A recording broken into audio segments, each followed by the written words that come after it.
ماشاء اللہ آپ کا نالج اتنا زیادہ، ایکسپیرینس اتنا زیادہ ہے، میں سمجھتا ہوں اس کے لیے ایک الگ سے نشست ہونی چاہیے. آپ کا ٹائم قیمتی ہے تو ہم نے آپ سے ٹائم تھوڑا سا مانگا تھا. سر میرا کویشچن آپ سے، سر ہماری سوسائٹی میں جب ہم دیکھتے ہیں تو ایجوکیشن ناؤ ڈیز ایک بزنس بن چکا ہے، اور سیکنڈلی انگلش کا آنا اس کو سویلائزیشن کی دلیل بھی مانا جاتا ہے اور اسی کو تعلیم کہا جاتا ہے. بالکل صحیح. تو آپ کی نظر میں سر بزنس انگلش کا آنا کیا یہی تعلیم ہے یا اس کے علاوہ کچھ آپ سمجھتے ہیں؟ اگر آپ کی بات کا آنسر اس پوائنٹ آف ویو سے دوں نا کہ ایجوکیشن کو بزنس مانا جاتا ہے، میں سمجھتا ہوں کہ ہمارے معاشرے کے اندر ایجوکیشن جب بزنس بنا ہے تو زیادہ پروموٹ ہوا ہے. کیونکہ ہمارا معاشرہ جو ہے نا، وہ ہمارا معاشرہ ہم نہ تو پورے اسلامی ہیں اور نہ ہی پورے کیپٹلسٹ ہیں، ہم مکسڈ اکنامک سسٹم کے اندر چلنے والے لوگ ہیں. تو ہمارے معاشرے کے اندر وہ جو نفع کے مفاد کے تحت یا نفع کے حصول کے لیے انسان ایفرٹ کرتا ہے نا، تو وہ زیادہ بہتر طریقے سے کرتا ہے.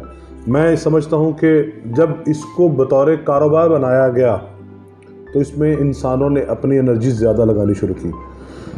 اس کو کاروبار بنانے میں ہمارے سرکاری شعبے کا اپنا بھی ہاتھ ہے. جب سرکاری شعبہ اس کو پراپر طریقے سے پلان نہیں کر سکا، جس طریقے سے وہ ایڈمیشن میں، جس طریقے سے وہ اپنے رزلٹس میں آتے تھے، تو پھر پرائیویٹ سیکٹر کو ان ہونا پڑا اور اس کو کاروبار بنانا پڑا. تو میرا اپنا اوپینین یہ ہے کہ کاروبار بننے سے تعلیم کو فروغ ہی ملا ہے، تعلیم میں کمی نہیں آئی. سر کاروبار بننے کے بعد سر ایک نقصان یہ نہیں ہوا کہ جو انسانیت کی فلاح یا انسان کو انسان بنانے کا عمل تھا وہ متاثر ہوا ہے؟ ہم انگلش تو سیکھ رہے ہیں لیکن معاشرتی اقدار جو ہیں وہ پسماندگی کا شکار نظر آتی ہیں. دیکھیں، آپ کے پہلے سوال میں انگلش والا پارٹ تھا، میں اس کا جواب نہیں دے سکا تھا. میں اس کو بھی ساتھ ضرور انشاءاللہ کوشش کروں گا کہ وہ جواب دوں. جہاں پہ کاروبار بننے کی وجہ سے انسان کی اخلاقی اقدار اور باقی اقدار کی آپ نے بات کی ہے، کاروبار ضرور بنا ہے.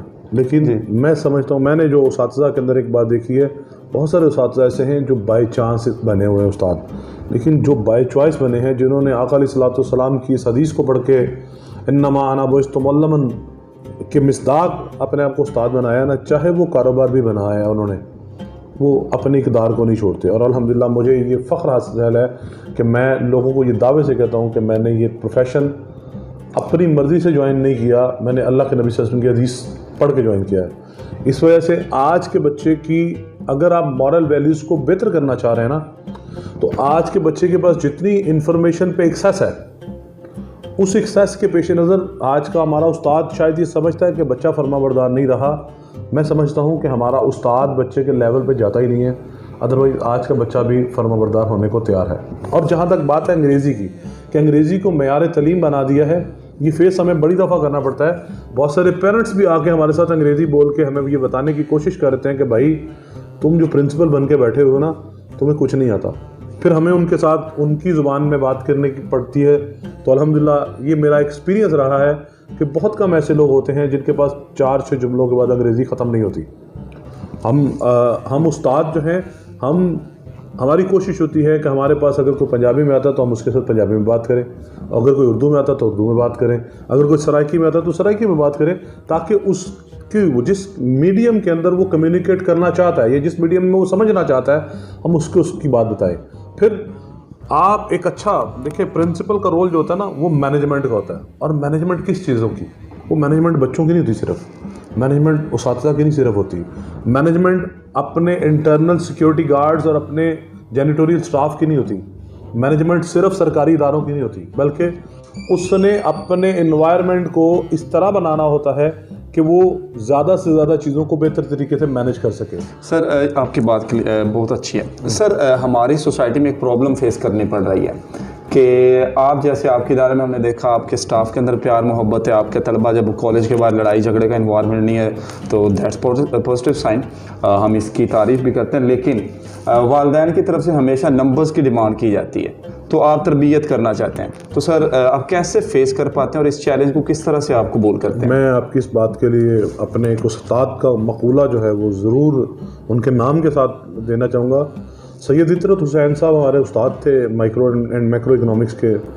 تو انہوں نے نا ہمیں ایک دفعہ ایک جملہ کہا تھا، انہوں نے کہا تھا بیٹا there is a trade off between marks maximization and knowledge. آپ ایک سودے بازی کر رہے ہیں اپنے نمبروں کو بڑھانے کے درمیان بھی اور اپنے نالج کے درمیان بھی. If you want to get knowledge, then you will have to study deeply in your books and master mean to come out the whole subject. اگر آپ نالج گین نہ کرنا چاہتے ہیں. لیکن اگر آپ نمبروں کی دوڑ میں ہیں تو پھر آپ کو کیلکولیٹر بننا پڑے گا کہ کس چیپٹر میں سے کتنا پورشن کے نمبر آئیں گے. کیونکہ آج جب ہم ایڈمیشنز کی بات کرتے ہیں انٹرنس ٹیسٹ کے ذریعے اور باقی تمام ٹیسٹوں کے ذریعے تو وہاں پہ نمبر کاؤنٹ کیے جاتے ہیں.